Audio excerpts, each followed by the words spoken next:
He felt a stab of jealousy that threatened to take his breath away. But he couldn't let everyone know how much this upset him, so he jumped in on Chaz. And as saddened as he was by Vet's leaving, he was just as overjoyed with her return. There was definitely something wrong, but he kept up the conversation, hoping to keep the atmosphere light for everyone's sake. The rest of the afternoon went without incident, and everyone went his or her separate ways, promising to meet up the next day. Ned noticed her sister was unusually quiet and unresponsive all the way home. They ran into several of their friends, mostly guys, who seemed to give Net more of their attention. But Net just gave them a curtly nod and kept her face in her book. Net decided not to let her sister bring her down and basked in the attention she was used to getting. As far as she was concerned, Vet was acting silly, and when she was ready, she would snap out of it.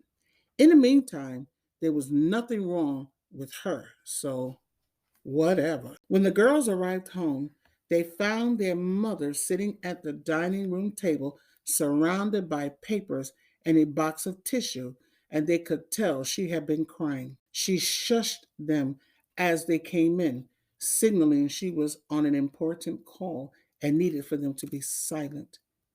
They put their books on the living room floor and stood in the doorway with a scared look on their faces and fear gripping their hearts. Something was wrong, and they couldn't wait for their mother to get off of the phone so they could find out what had happened to make her cry. Unconsciously, the girls were holding hands, the bridge that's been forming between them long forgotten. Looking at her daughters, holding hands and watching her with fear and uncertainty in their eyes, Denise Jones ended the conversation she was having and turned all her attention on them. Look, my girls are home. I'll get back to you later on this evening, okay? She listened intently and, nodding several times, said goodbye and hung up the phone, turning towards her daughters, tears streaming down her beautiful face. Mom, what's wrong? You okay? They both began questioning her, hugging her back with their own tears running down their faces. I have some sad news. We had death in our family, she began with her voice catching in her throat. Who is it? They asked simultaneously. My cousin Tracy, she said, and released the girls to walk to the couch and sat facing the window. Her cousin Tracy. The girls looked at each other with their brows furrowed and began searching their minds. They didn't remember their mother's cousin. She wasn't at any other family reunions or holiday gatherings, so they couldn't know who she was. However, all of that was of no concern. The only thing that mattered right now was their crying mother, and they each set about consoling her. To Denise, this was about more than her cousin Tracy. The last 2 years of her life had been trying to heal from the devastating wound the death of her husband had caused.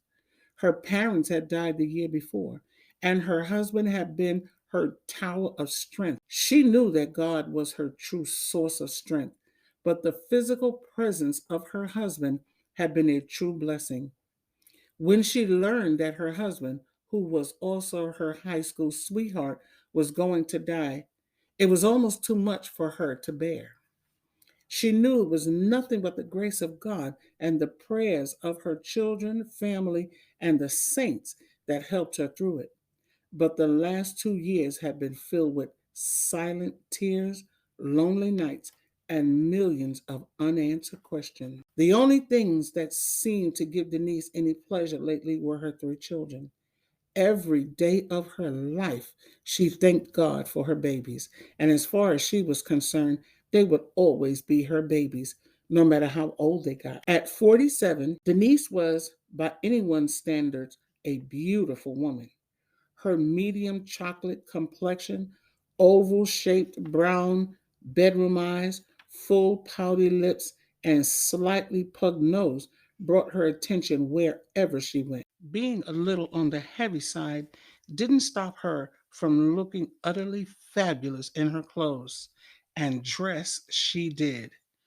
Denise also picked up a new and favorite hobby, shopping. After her grieving period, she immersed herself in her children, her job, the church, singing, and of course, shopping. For a while, her brother, TJ, had tried to get her and the kids to move in with him and his family, but the idea of living in Florida just didn't sit too well with her, although the kids begged her to go. Big Brother wasn't taking no for an answer at first.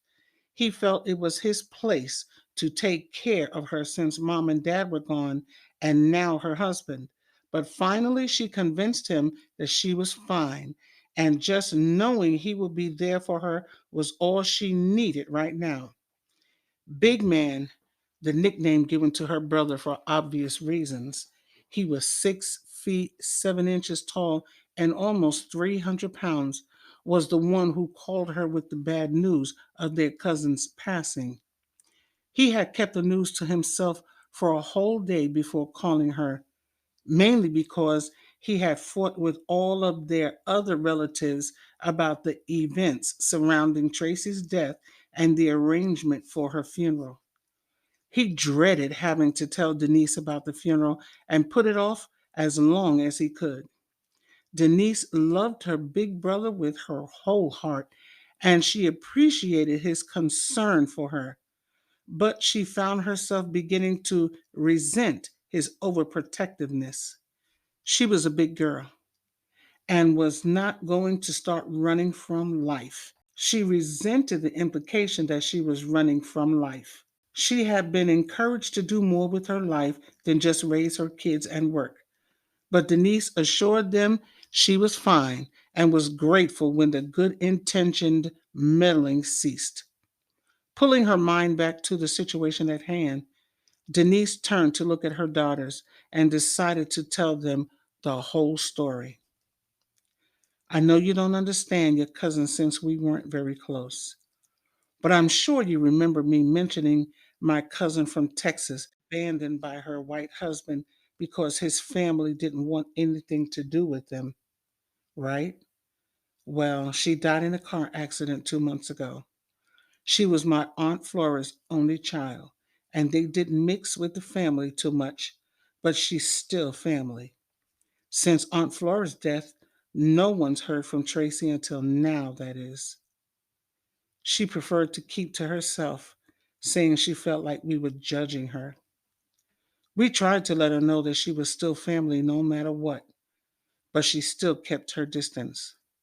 I only saw the kids once. The situation is bad for them because their father abandoned them.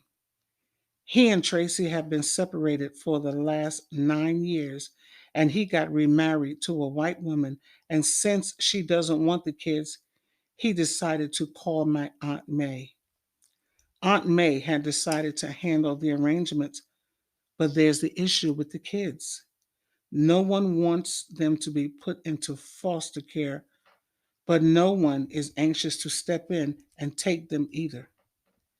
Big Man has been on the phone for the past 2 days trying to find someone willing to take the kids, but nobody seems to be willing to have 3 more mouths to feed. Even though I didn't know Tracy too well, I have to look at it from my viewpoint. Suppose it was me that had died suddenly and you three were suddenly without a place to live or someone to love you. I argued with Big Man all morning and finally convinced him to see things my way. So, cutting to the chase, here it is in a nutshell. Tracy's kids will be coming here to live with us. What? Exclaimed the girls at once, releasing their mother and stepping back. Ma, you're just barely making ends meet with us. How are you going to take care of 3 more kids? Asked Vet incredulously. And where are they going to sleep? Added Net. Are they boys or girls? How old are they? When will they get here? Are they white? Are you sure about this?